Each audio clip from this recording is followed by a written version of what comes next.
First method 1 students solve చేసే method 1 ఏం అడిగాడు ఒకసారి క్వశ్చన్ చూడండి సార్.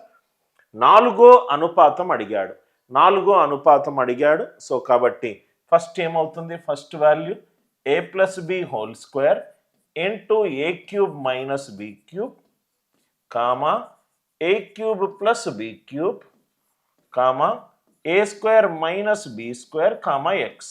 నాలుగో అనుపాతాన్ని ఎక్స్ అనుకుంటున్నాను. అప్పుడు ఏమవుతుంది, first into last is equivalent to second into third. అనుపాతంలో ఏబిసిడి అనుపాతంలో ఉంటే a into d is equivalent to b into c. So కాబట్టి a plus b whole square into a cube minus b cube into x is equivalent to a cube plus b cube into a square minus b square. So x is equivalent to a plus b whole square into a cube minus b cube, a minus b into a square plus ab plus b square. Are you all with me? Right? Divided by a cube plus b cube ante a plus b into a square minus ab plus b square into a square minus b square into a square minus b square. A square minus b square అంటే ఏంటి, a minus b into a plus b. A minus b a plus b cancel అయిపోయింది. A plus b whole square a plus b whole square ఈ రెండు cancel అయిపోయింది. మిగిలింది ఏంటి sir, a square plus ab plus b square, a square plus ab plus b square divided by ఇది x value a square minus ab plus b square, a square minus ab plus b square. మనకేం కావాలి, fourth proportion కావాలి. Fourth ప్రపోర్షన్లో మనకు మిగిలింది ఏంటి, first value ఏమో a plus b whole square into a cube minus b cube, సెకండ్దేమో a cube plus b cube, థర్డ్దేమో a square minus b square, నాలుగోదేమో ఎక్స్.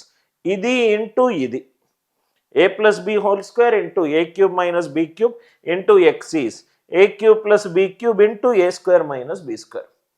అంటే ఎక్స్ ఇదంతా కిందకు వస్తుంది, ఈ మొత్తం వాల్యూ కిందకు వస్తుంది. కిందకు వస్తే ఏమవుతుంది, x equivalent to a plus b whole cube అంటే ఓకే ఇది నేను రివర్స్ రాశాను అంటే ఇది 1/x అంటే ఎక్స్ ఈక్వలెంట్ టు ఇది 1/x అంతే కదా సార్. ఎక్స్ ఇక్కడికి వచ్చింది అనుకోండి, ఎక్స్ ఇక్కడికి వస్తే a plus b whole square into a cube minus b cube అంటే a minus b into a square plus ab. దీన్ని రివర్స్ చేయాలి. రివర్స్ చేస్తే a square minus ab plus b square divided by a square plus ab plus b square. ఇది మీరు జనరల్గా మీరైతే ఈ క్వశ్చన్ని ఇలా సాల్వ్ చేస్తారు. కానీ ఎగ్జామినేషన్లో ఇటువంటిది చాలా రిపీటెడ్ మోడల్. ఇట్లాంటిది ఇలా సాల్వ్ చేయకూడదు. మెథడ్ 2 రాసుకోండి సార్. ఐ హోప్ అందరికీ లాజిక్ క్లియర్ అయిపోయింది అనుకుంటా. ఇది ఇంటూ ఇది ఈజ్ ఈక్వలెంట్ టు ఇది ఇంటూ ఇది.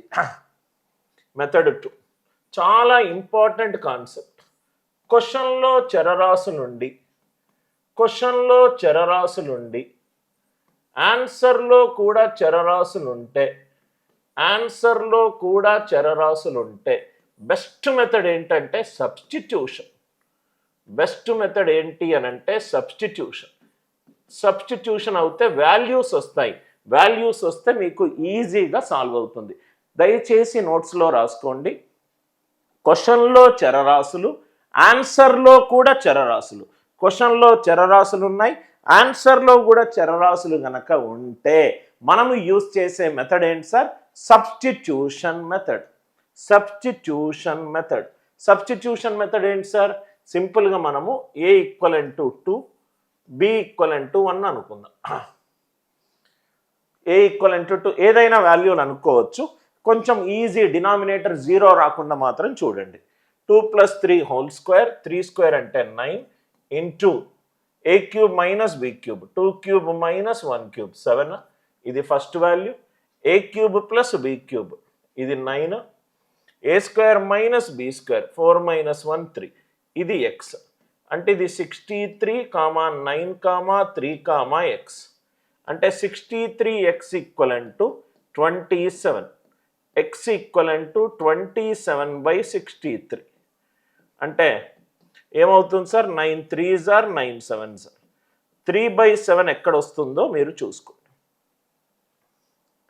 3/7 రైట్ ఎక్కడ వస్తుందో మీరు చూసుకోండి. ఆ క్యాల్కులేషన్ మీకు ఈజీగా అయిపోతుంది. క్వశ్చన్లో చరరాశులు, ఆన్సర్లో చరరాశులు ఉన్నప్పుడు సబ్స్టిట్యూషన్ మెథడ్ అనేది బెస్ట్ మెథడ్. A2 అనుకున్నాను, B1 అనుకున్నాను, 2 + 1 3, 3 స్క్వేర్ అంటే 9. A2 అనుకున్నాను, B1 అనుకున్నాను, 2 క్యూబ్ మైనస్ 1 క్యూబ్, 8 - 1 7. ఇంకా ఇంత మధ్యలో ఇదేమైనా మిస్ అయినా కూడా ఆ ఐడెంటిటీ మిస్ అవుతా కూడా ఆన్సర్ పోయే ప్రమాదం ఉంది. 2 cube + 1 cube, 2 square minus 1 square. So కాబట్టి 63, 9, 3, x. 63x is 27. X is 27/63. 9 3s are 9 7s. 3/7 ఎక్కడ వస్తుంది చూసుకోండి. అదే మీకు ఆన్సర్. ఇప్పుడు 2 పెట్టుకుంటే ఇక్కడ 2 square minus 2 × 1, 2 + 1 square, 2 square plus 2 + 1. ఇది 3/7. డైరెక్ట్గా ఆన్సర్ మనకు ఆప్షన్ బి వచ్చేసింది. ఈ లాజిక్ అందరికీ అర్థమైంది కదా సార్? క్వశ్చన్లో చరరాశులు, ఆన్సర్లో చరరాశులు ఉన్నప్పుడు ఐడెంటిటీ ఓపెన్ చేయకుండా వాల్యూస్ పెట్టుకుంటే చాలా ఈజీగా ప్రాబ్లం సాల్వ్ అవుతుంది.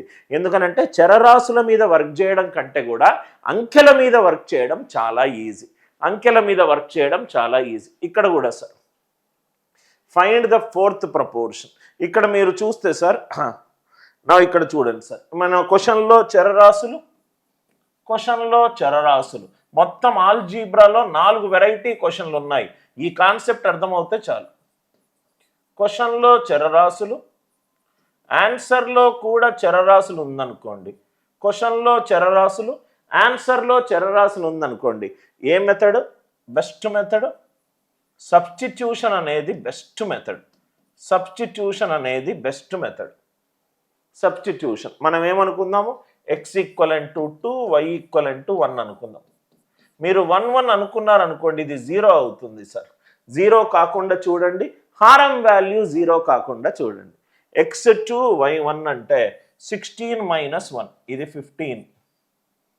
ఇంకోటి x is not equivalent to y అన్నాడు కదా సార్. కాబట్టి x = 1, y = 1 చేయాల్సిన అవసరం లేదు.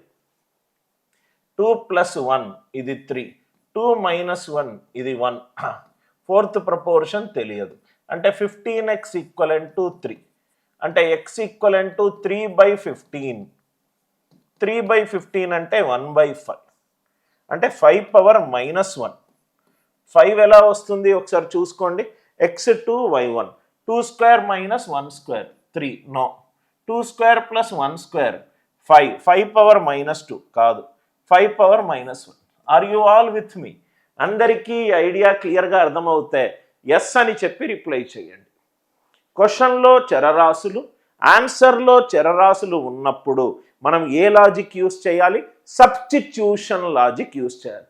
దీన్ని మళ్ళీ ఎక్స్పాన్షన్ చేసి x⁴ - y⁴ని x² - y² x² + y², అదంతా టైం వేస్ట్, చేయాల్సిన అవసరం లేదు. చాలా ఇంపార్టెంట్ వెరైటీస్.